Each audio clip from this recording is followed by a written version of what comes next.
Unajua Gisela, wewe ni mwanamke mrembo ambaye unazidi kunivutia kadri siku zinavyozidi kuongezeka sasa. Lakini pia natamani niweze kufika hata kwa mzee Maregese na niweze kukutolea mahari na uwe wangu wa halali. Vipi hiyo siku utajisikiaje? Yaani nashinda kuisubiri hiyo siku. Yaani nitajihisi mwanamke wa pekee sana. Hakika wewe ni wa pekee sana. Ni wa pekee zaidi ya hicho unachokifikiria.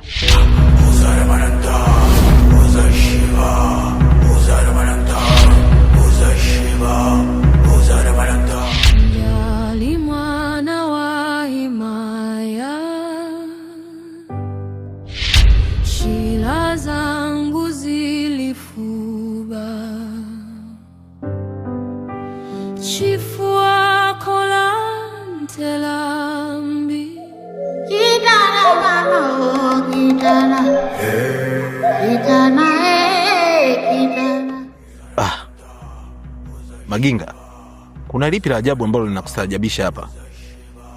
Unajua, muungwana anapokuta watu wawili wanaopendana wako faraga, tena wanaopendana kwa dhati kabisa, huwa anapita na kuondoka zake. Na kama atakuwa na jambo lolote la ziada, basi huwa anaacha salamu. Sijui kwako imekaaje. Na kama imeshindikana yote, unaweza kuondoka.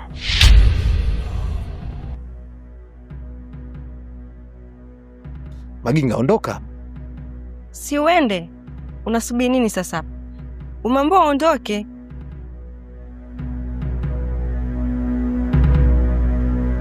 Yule ana nini? Vipi? Unamfahamu? Hapana, simfahamu. Mimi nahisi yule anapokosa pombe yule huwa ana changamoto kidogo.